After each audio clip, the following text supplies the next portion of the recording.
They say breakups are supposed to bring closure, but sometimes they do the opposite. Sometimes they lead right back to the bedroom. It's confusing, emotional, and undeniably human. Why do so many people find themselves drawn to their exes after calling it quits? Is it love, lust, or something deeper rooted in our psychology, maybe even biology? In this episode, we'll explore what's really happening in the mind and body when breakup sex happens and why it might make more sense than we'd like to admit.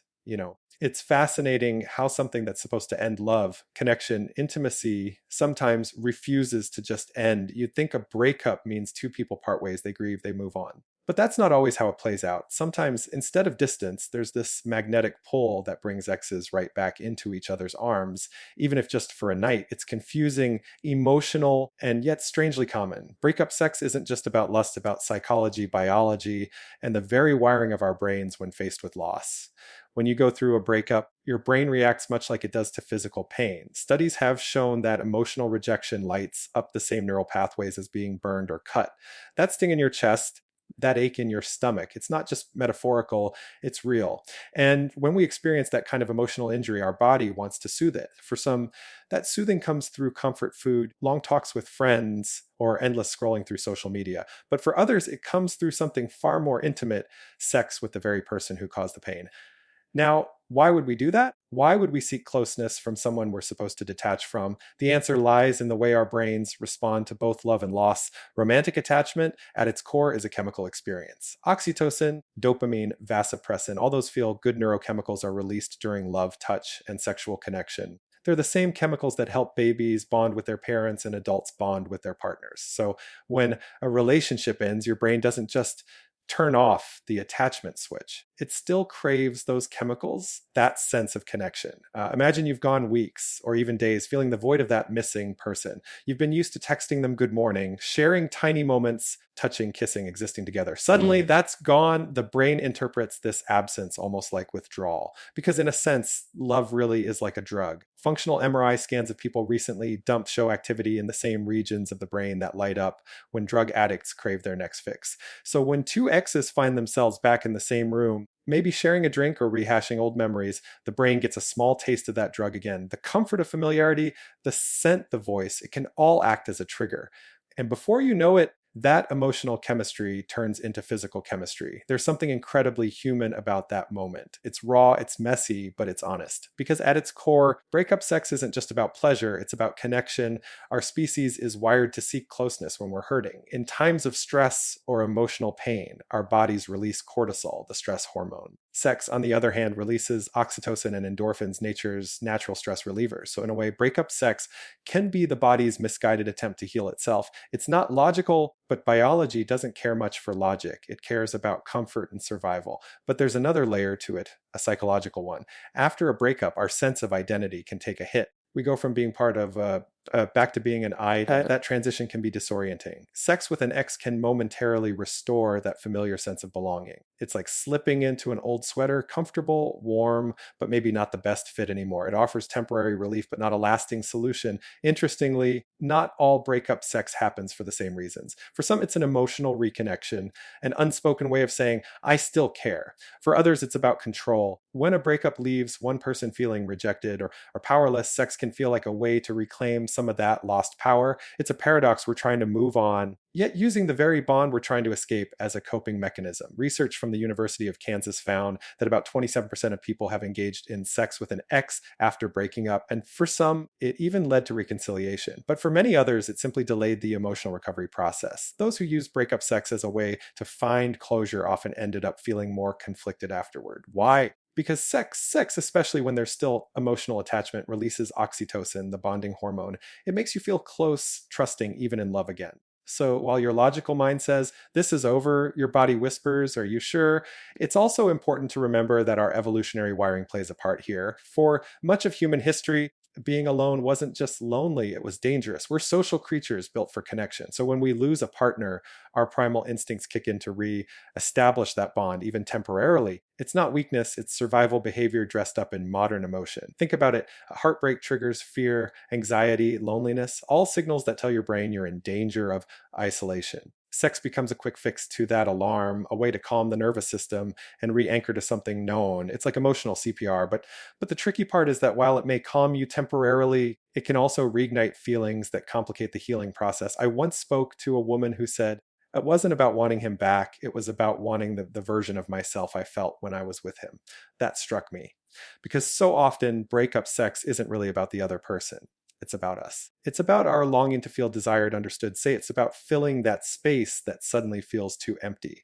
Our brains associate sex with affirmation, proof that we're still wanted, still valued. And after a breakup, that validation can feel like oxygen, but it's also where the danger lies because the more we rely on that physical reassurance, the harder it becomes to separate the desire for comfort from the illusion of love. We can start mistaking the release of oxytocin and dopamine for emotional reconnection. It's not that the feelings aren't real, they are, but they're chemically driven, not necessarily a sign that the relationship should continue. What's truly fascinating is how differently people experience breakup sex depending on their attachment style. People with anxious attachment often seek it to regain closeness. They want reassurance. They hope it means reconciliation. Meanwhile, those with avoidant attachment might engage in it to feel in control or to downplay their emotions, using sex as a distraction rather than a connection. Both are coping strategies, just opposite in direction. And then there's the biological factor of timing. After a breakup, your testosterone levels can spike temporarily. For both men and women, that hormonal surge can increase sexual desire, even in the midst of emotional chaos. The body almost tries to counter emotional loss with physical craving, a strange tug of war between mind and body. It's like the body's way of saying, you've lost connection, let's rebuild it any way possible. Even culturally, breakup sex carries a mix of shame and fascination. Movies and music romanticize it, the idea of one last passionate encounter before goodbye. But underneath that cinematic glow is a very real human vulnerability. When you strip away the labels, what's left is a desire to feel seen, known, held.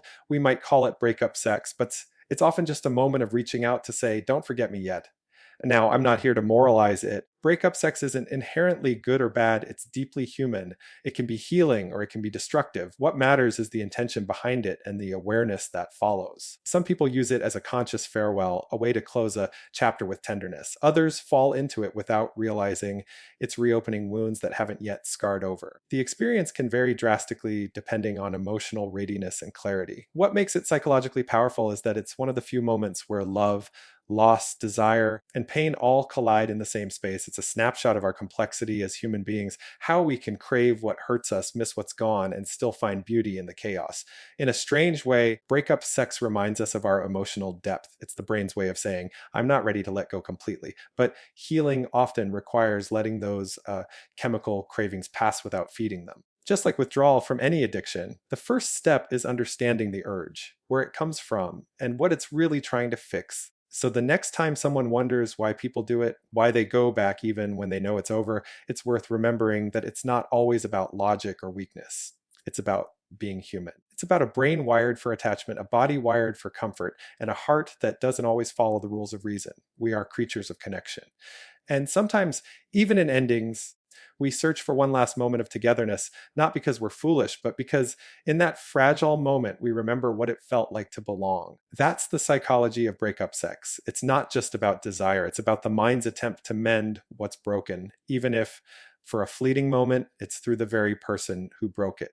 Breakups have a strange way of pulling us in two directions at once. Part of us wants to move forward, to start fresh, to heal, to forget. And another part, well, wants to go back, to touch what once was, to revisit something that felt safe, familiar, maybe even powerful. That's where breakup sex comes in, a moment that defies logic but makes perfect sense to our emotions and biology. It's not just lust or nostalgia, it's something far deeper, a kind of psychological coping mechanism that tries to fill the void left by love. And while it might look like desire, what's really happening beneath the surface is a fascinating dance between the brain, the body, and the heart trying to regain a sense of control. When we lose a relationship, we don't just lose a person, we lose routine, identity, security, and the constant emotional feedback loop that love provides. Suddenly, the person who used to reassure you, who made you feel seen and desired, the silence can be deafening. The brain doesn't take that lightly. It interprets loss as danger. You see, the human brain evolved in a world where being alone could literally mean death. So, when we experience heartbreak, our primitive wiring kicks in. It pushes us to reattach, to reconnect, to close the distance. Sometimes that instinct takes the form of a late night text or a call that starts with, I just wanted to talk. Other times it turns physical, leading to what we call breakup sex. But here's the twist: breakup sex isn't just about desire, it's often about control. After a breakup, one or both people can feel powerless. Someone walked away, or maybe things ended without resolution. Sex can become a way to take back that control, to reassert agency over a situation that felt like rejection. It can make a person feel wanted again, even if just for a night. And that momentary power, feeling chosen again, can feel intoxicating. Psychologically, it acts like a balm, soothing the ego's wounds with the physical reassurance of being desired. Studies on post breakup behavior show that people often seek intimacy as a way to manage emotional turmoil. It's a form of self regulation. When we're stressed or emotionally hurt, our cortisol levels spike and our nervous system goes into overdrive. Sex, on the other hand, releases oxytocin, endorphins, and dopamine, chemicals that lower stress, promote trust, and generate pleasure. So, in the most primal sense, breakup sex can serve as a quick emotional fix. The body feels calm again, the pain dulls, and for a brief time, the world makes sense. But beneath that calm lies a paradox, because while sex after a breakup might ease pain temporarily, it can also reignite the very attachment that needs to fade. That's where the mind and body work against each other. The logical part of your brain knows the relationship ended for a reason, but the emotional brain, the limbic system, doesn't care about logic. It only cares about comfort. And when you're touching someone who once made you feel safe, your brain releases the same bonding hormones that were there during love. The result: confusion, pleasure laced with pain, connection mixed with loss. You can think of it like emotional deja vu. Every kiss, every familiar touch, every scent, your brain remembers it. It remembers what it meant, what it used to signify. That memory alone can reignite powerful emotions, even if the relationship was toxic. And this isn't just poetic, it's scientific. Research on memory and attachment shows that emotional memories tied to physical sensations are stored in the hippocampus, and when triggered, they can reawaken the same chemical responses. So your body isn't just remembering, it's reliving. That's why breakup sex can feel so intense, sometimes even more than when you were together. It's the emotional equivalent of flicking through old photos, but with your entire nervous system participating. But why do we call it a coping mechanism? Because in that moment, sex becomes more than sex. It becomes a way to manage loss, confusion, and fear. It's the brain's attempt to say, I still matter, or I can still have a piece of what I lost. For many, it's not even about reigniting love, it's about temporarily numbing the pain of separation. In fact, some studies suggest that people who feel rejected or powerless after a breakup are more likely to engage in post breakup sex, not out of passion, but out of self repair. It's like trying to stitch a wound with something that feels good, even if it doesn't hold. One of the most interesting aspects of breakup sex is how it can give a false sense of closure. People often describe it as a way to say goodbye properly, but psychology tells us that closure rarely works that way. Closure isn't something you find in someone else's arms, it's something that comes from within, often much later. But in that heated moment, when the body feels connected again, when everything that felt chaotic suddenly feels familiar, it's easy to mistake relief for resolution. The oxytocin released during intimacy tricks the brain into thinking all is well again. But when it fades, reality floods back in. That's why many people describe post breakup encounters as both comforting and painful, a temporary piece that reopens the wound. Yet, it's also important to note that not all breakup sex leads to confusion or regret. For some, it genuinely can serve as a moment of release, a way to physically acknowledge the end of something meaningful. There's a certain poetry in that, a final act of connection before moving on. It all depends on the emotional intention behind it. If both people understand what it means, it can even be healing. But if one person sees it as closure while the other sees it as reconciliation, the aftermath can be emotionally chaotic. There's another psychological factor at play here: our deep seated fear of abandonment. Evolution has wired humans to crave attachment because for most of our history, being connected meant survival. Even today, loneliness activates the same regions of the brain that process pain. So when someone feels abandoned, they often crave any form of reconnection, even if it's fleeting. Breakup sex can feel like hitting pause on loneliness, a temporary illusion that everything's still okay. But the cost of that illusion is often confusion, because the brain doesn't easily distinguish between emotional connection and physical one. It treats both as signs that the bond still exists. What's even more fascinating is how gender and personality differences can shape this behavior. Research has found that men are slightly more likely to engage in breakup sex for physical reasons, while women are more likely to do it for emotional ones, to seek comfort, reassurance, or closure. But regardless of gender, the underlying drive is often the same: a longing to soothe the emotional distress through physical means. And that's not weakness, it's deeply human. We're wired to find safety in touch. From the moment we're born, touch is our first language of comfort. Breakup sex simply extends that instinct into adulthood, though in far more complicated ways. And yet, there's another layer, one tied to self perception. After a breakup, self esteem can take a hit. We start to question our worth, our desirability, our ability to be loved again. In that vulnerable space, sex can serve as validation. It says, I'm still wanted. That small boost can be enough to quiet the insecurities, even if temporarily. But it's also what makes breakup sex emotionally risky. It links self worth to external validation, which fades as soon as the moment ends. The irony is that what feels like empowerment in the moment can deepen dependency afterward. Neuroscientists studying attachment call this the paradox of comfort seeking. When we experience emotional pain, we often reach for the very thing that reinforces it. The same way someone might reread old messages or scroll through photos of an ex, sex becomes a physical manifestation of that same impulse. It's an attempt to feel close to something that's already slipping away, and our brains reward it, at least at first. Dopamine, the pleasure chemical, spikes during anticipation and climax, making the act feel thrilling, even meaningful.